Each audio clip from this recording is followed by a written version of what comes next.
I'm Tracy Osborne, and you're listening to the Daring Woman podcast. Imagine the story of a generation being altered by women who were empowered to live their truth and in turn can empower others to live theirs. It's time to rewrite the narrative. Hi, everybody. Welcome back to the Daring Woman podcast. Today, we are talking about a topic that I think probably the majority of us have struggled with, are struggling with, or know somebody who is struggling with, and that's depression and anxiety.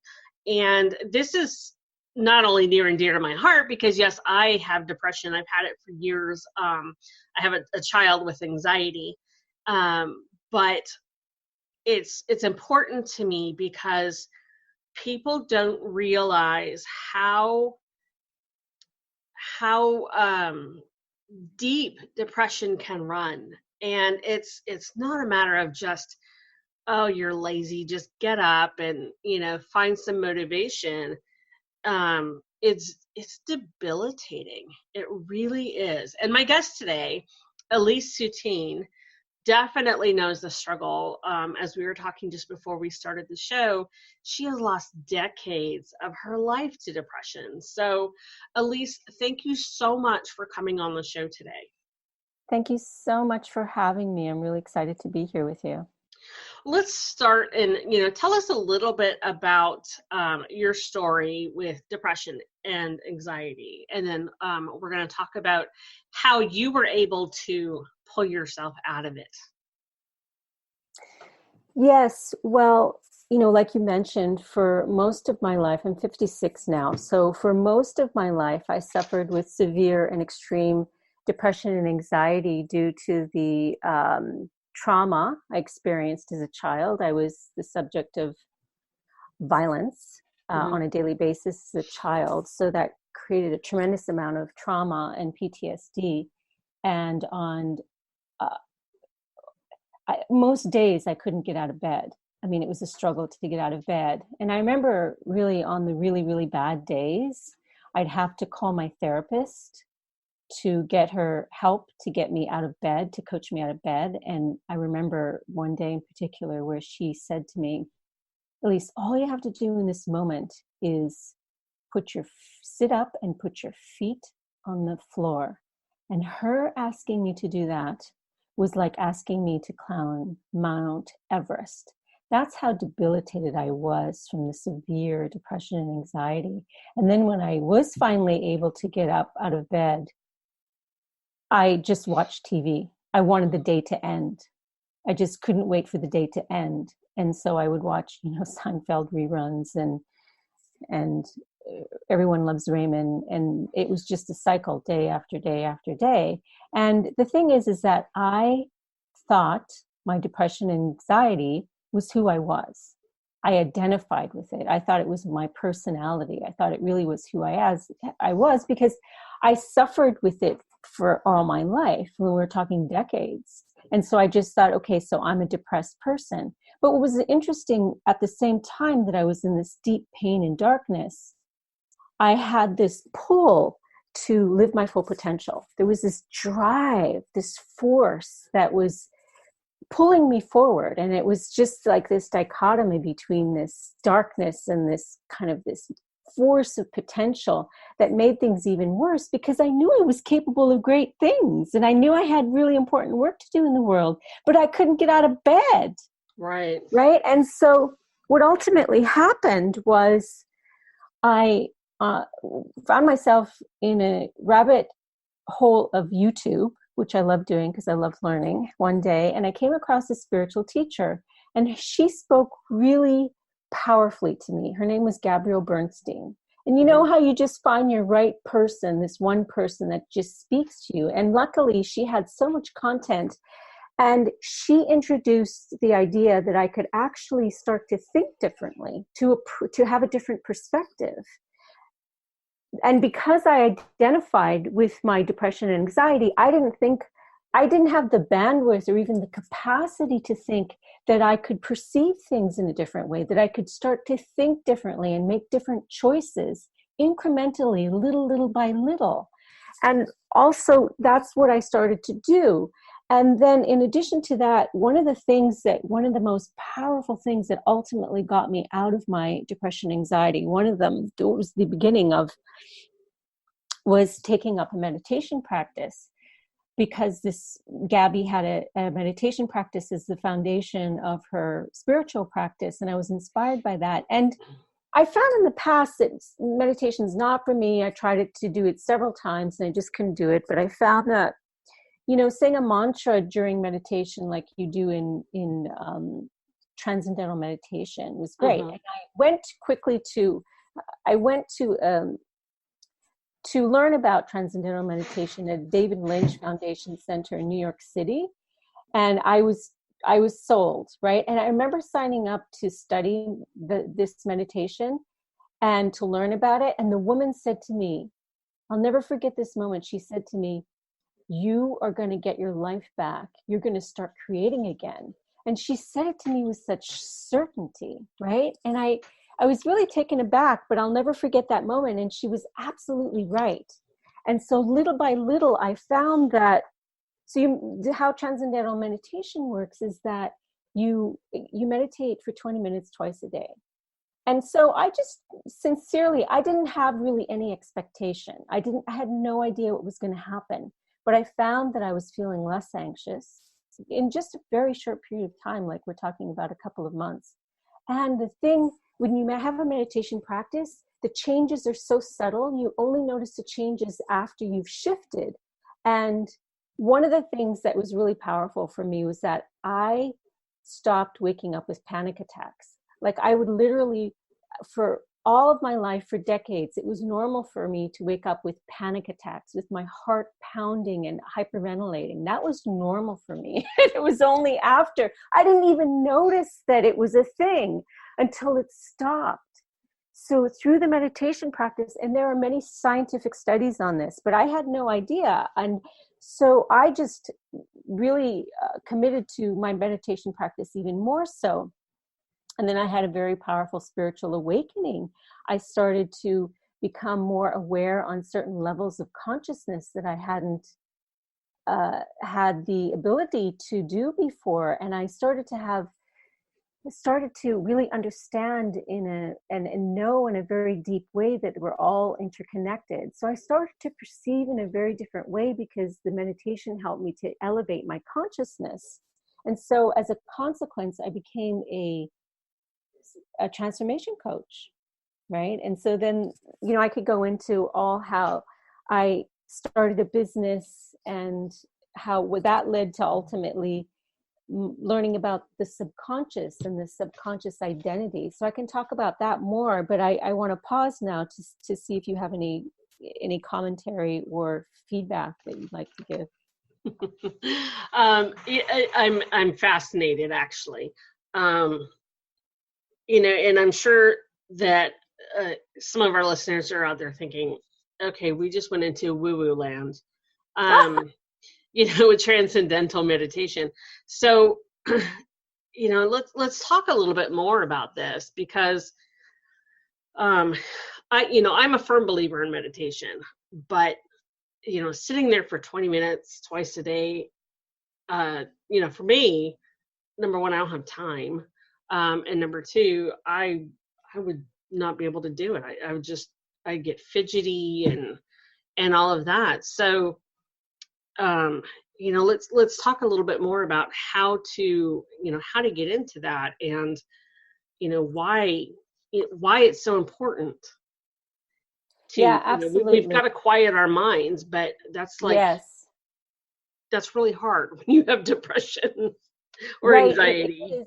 It is, but you have to also ask yourself, how much would it be worth to you to have peace of mind, to make 20 minutes, to carve 20 minutes twice out of your day? Whether that means getting up early or doing it before you go to sleep, so that's really the question to ask. But I have a lot of things that I can say. First of all, meditation is not woo-woo, just for those who think it is. It's actually not woo-woo. If you were to Google, there is tons and tons of research done on meditation and the effects, the powerful effects it has. And in fact, Yale University had a specific division to meditation, studying meditation and its effect, studying the brain. So what we do know is that for in my case, and those of us who've experienced trauma, we live in survival mode, right? So we're living from the survival part of our brain, which is like the amygdala. So all the decisions that we make, our behaviors, everything is informed from the amygdala, that part of our brain. So we really, when we're in what I like to call, when I was in my cocoon of trauma, I wasn't who I really was, because I was making decisions and living my life from a place of survival. Either things were either black or white. Mm-hmm. And so what meditation does, and what it did for me on a physiological and scientific perspective, is that it shifts you from that survival part of your brain to the prefrontal cortex of your brain, the part of your brain that makes analytical decisions, is the executive functioning part of the brain, right? So it takes you out of that animalistic survival part and puts you in the front part of your brain, which is reason and analytical, right? And analytical. So, and like you, believe me, it's like, it was somewhere were to meditate. I wrote off meditation for 10 years. I'm like, I can't do it. Forget it. I can't stop my brain. Right. It just won't, my mind just doesn't stop. Just forget it. I don't even want to go there.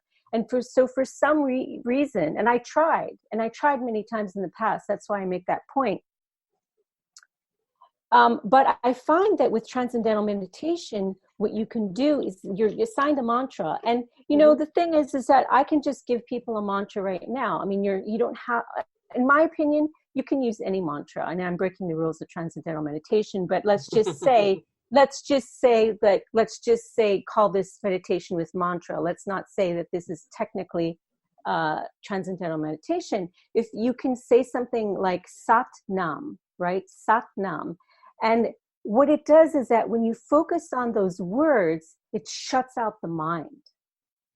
It helps to shut out the mind. And so you can sense. Yeah. And so if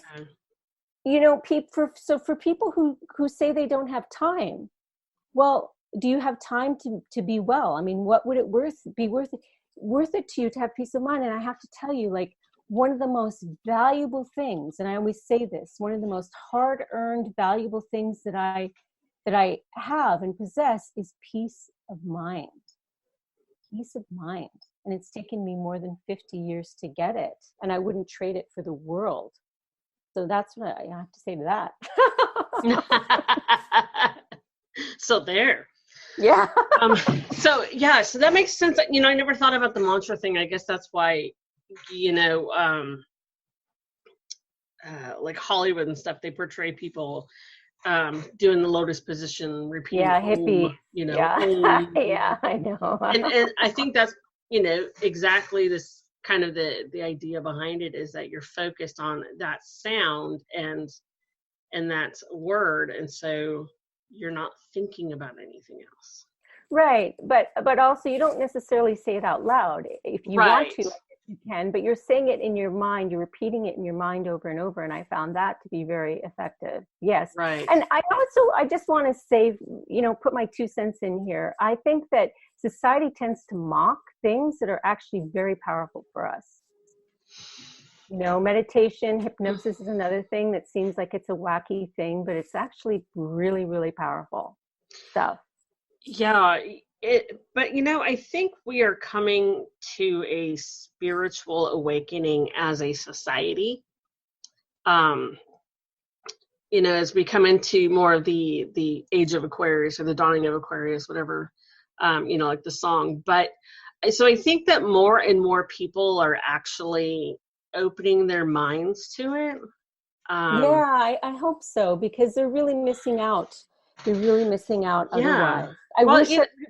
It's just like, not that I have any regrets, or I look back on my life with regrets in any way, shape, or form, but my life would look very different had I started meditating at 20 or 30 or 40, Sure. Very different.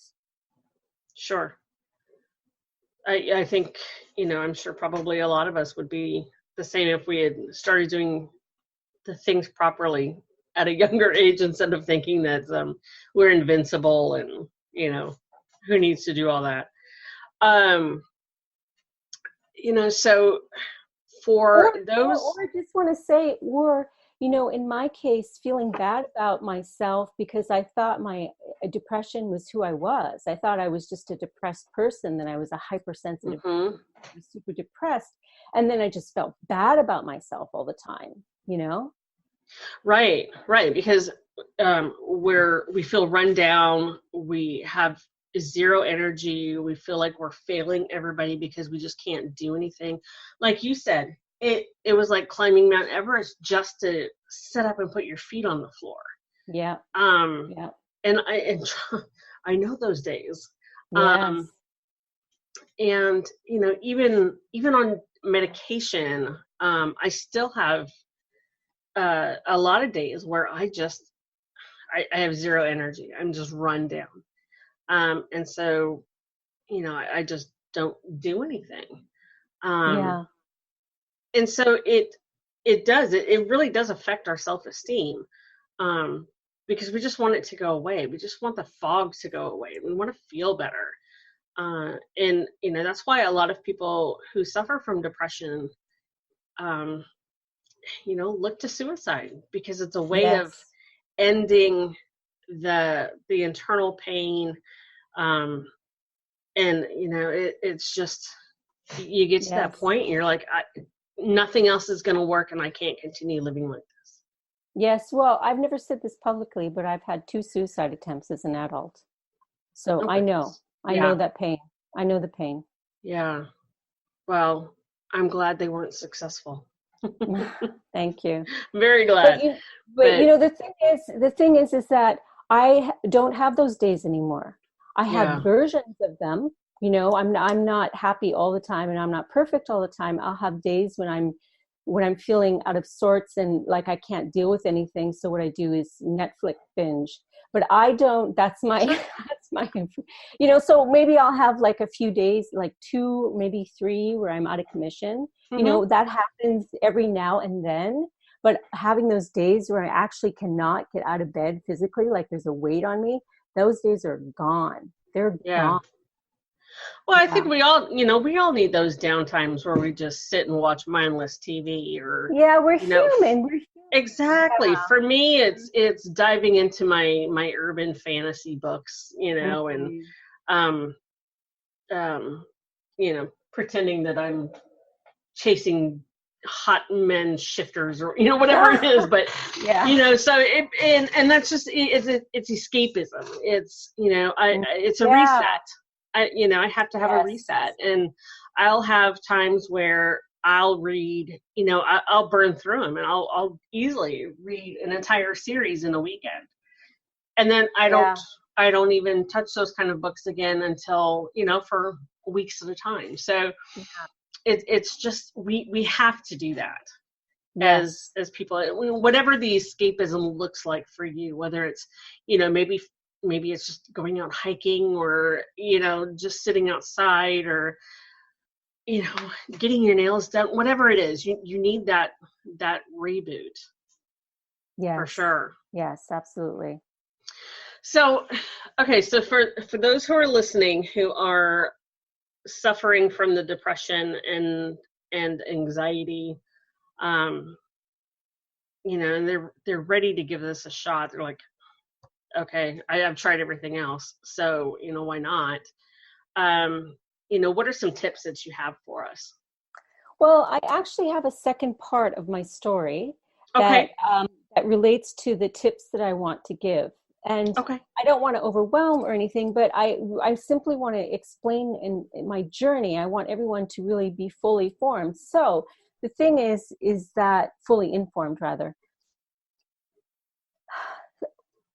After I became a transformation coach, I had a business, and I excited starting a business like we all are. We get the website done, we do challenges, and I was very sincerely wanting to serve and help people. And I found that I was very gifted at coaching. So I finally found what I was born to do on this earth. I'm very gifted at that. And So here I am, starting my business, exciting, knowing I can help people, and not getting any traction at all, zero traction, right? And so then I thought, oh, it must be my branding. So I changed my branding, still the same thing, and nothing. What ultimately, how I really shifted my life was completely and entirely to where I'm living my purpose, is when I discovered the subconscious mind and how it works and how it controls 95% of our behavior. And specifically when I learned about subconscious identity, right? So what was happening from a subconscious and scientific perspective is that I had the subconscious identity of someone who is depressed, of someone who is a victim. Still, that was still all embedded in my subconscious mind, even though I was feeling happy and had peace of mind and all of that, right? Yeah. And so I was trying to work from this. So because the subconscious identity controls 95% of our behavior and our decisions, one of the reasons I couldn't fulfill what I wanted to fulfill in the world was because I was coming at it from a depressed person subconsciously. And so it was, and things only shifted when I shifted my subconscious identity and unrooted a really deeply embedded story in my subconscious mind around my dog when I was 8 years old, that I was able to go from making $1,000 months intermittently to $10,000 weeks. And so I just, I wanted to talk about that. And so what is the subconscious identity? The subconscious identity really is how we perceive ourselves, what our self-image is on a subconscious level, right? And how do we know that? Well, we have to just look at our environment, look at our bank account, look at our habits, look at the decisions that we make on a daily basis, and that will tell us what our subconscious identity is. So the question remains then, how do we shift this subconscious identity? And I built a whole methodology around helping people do this called the subconscious shift method. And what we need to do to really reprogram our subconscious mind is to create context for our subconscious mind, because the subconscious mind doesn't know the difference between our imagination, what we imagine and visualize, and what reality is. And so what I did on a regular basis and still continue to do is, what does it feel like? I have to find out. So the question to ask is, who do I need to be and how do I need to feel? And what would I already do what would I do if I already had blank, right? So we have to figure out, who do we need to be to have what we want in this world? Because also the thing is that when you're really depressed, you don't even really know what you want, right? If that's almost like a luxury to take the time to figure out what you want, right? You just want some energy, you know? It's like, I just want to be able to go take a shower. It's been 3 weeks. I mean, yeah. But the beautiful thing about these exercises and reprogramming the subconscious mind, the exercise is the simple practice of meditation and envisioning your future by creating subconscious context for yourself. That's how your life transforms, because your life will not change if you keep on doing the same thing over and over and over again. And that makes sense, right? In order for our life to change, we need to do new and different things, and to make those new and different things a practice, like brushing our teeth, right? Mm-hmm. So this is where I have my exercises, my 4 steps for really subconscious alignment. Now, if this seems a lot for you and you're overwhelmed, I totally, if this is just too much, just simply start with a simple meditation practice for 5 minutes. Set a timer for 5 minutes, and set a timer and just say to yourself in your mind's eye, Sat Nam, Sat Nam. And it may seem silly and ridiculous, but I'm a testament to the power of that. I came out of decades of severe and debilitating depression and anxiety and suicide attempts by doing that simple exercise. That's how I ultimately clawed my way out of my cocoon of trauma. So please, I implore you to just take 5 minutes, even just once a day, better yet, twice a day, when you wake up in the morning, and just do that as a practice, and expand it. Work your way to 10, and then work your way to 15. And if you can get up to 20, that would be fantastic. So there's no pressure. So the first step is to really to take on a meditation practice and use the mantra Satnam. And if you feel like you want to do a little more, and eventually also if you feel more comfortable, because I know it can be overwhelming to do more than one thing, especially if you're really severely depressed. So take that, start with that if it's too much. And then I want you to, the second step is to really get absolutely clear on what you want, right? These acts are an act of self-love, right? Usually when we're so severely depressed, we feel so bad about ourselves. So I think it'd be wonderful to just see also these steps as a really beautiful and powerful act of self-love. And I want you to just take a piece of paper and just write what you want. Write what you want in your life. Don't give up on your dreams. Because you know what? I'm 56. I didn't give up on my dreams.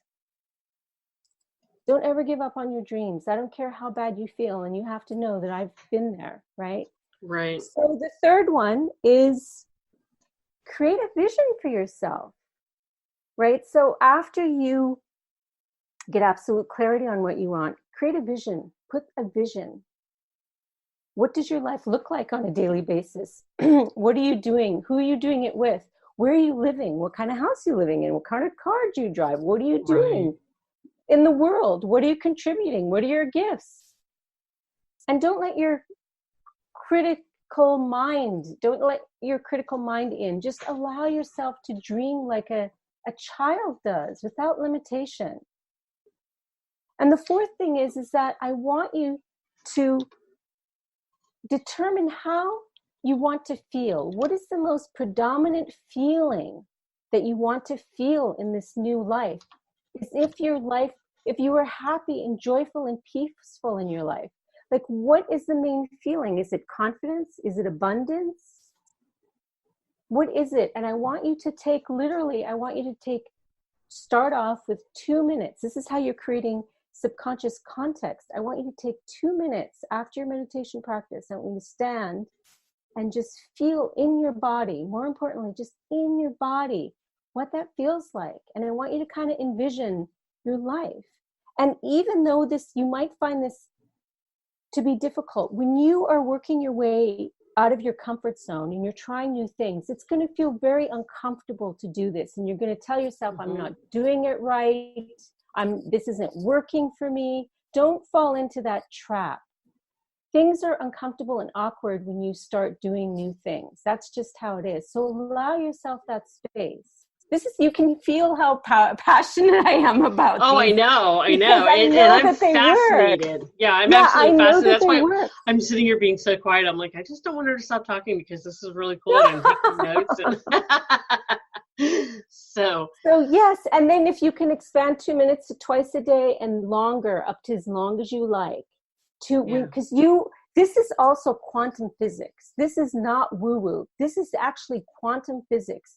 And now I'm getting a little quantum physically, but we are electromagnetic beings and we vibrate on a certain frequency. And when you take the time each day to feel how you want to feel with intention, you ultimately begin to vibrate at that frequency. This is science. And you will begin to magnetize into your life what you have envisioned. I'm getting goosebumps as I'm telling you this because it's the truth and it's what I've experienced. Oh, yeah. And that's a whole different call, but that is so, law of attraction, all of that. I am a firm believer that stuff works. Yes, it does. And for those who really want to dive into the hardcore science of how that works, I highly suggest Dr. Joe Dispenza. Okay. He's got a lot of Perfect. books out. Go Yeah. on YouTube. He talks about how this actually works from a quantum physics, from a scientific perspective. Okay. Good to know. Wow, this has been absolutely fantastic. And I'm looking at the time going, holy cow, how have we already talked for a half hour? Oh, So, and I'm sure we could keep on talking if I wasn't watching the clock. So, thank you so much, Ilyse. This has been fantastic. And, listeners, what I'm going to do if you're on the website listening to this, just look below, and I'm going to type out some of the notes, the 4 steps, and we'll put those down there for you, as well as a little bit more about the transcendental meditation. And of course, all of Ilyse's contact information will be there as well. If you're on iHeartRadio, iTunes, any of our partners out there, go over to daringwomaninc.com/stories. Find Ilyse's podcast and just click on that link, and her page will come up, and all that information will be there. So thank you so much, Ilyse. This has been fantastic. thank you so much for having me. And also, don't forget to join us over on Facebook. Come over to our group. It is your safe sanctuary for, just to let your hair down, be yourself. You talk about whatever you need to talk about in there. And what happens in that group stays in that group. It is a no hate, no judgment zone, nothing but support, inspiration, uplifting from one another. So head over to facebook.com/groups/Daring Woman, and we'll see you in the group, and we'll talk to you next week on the show.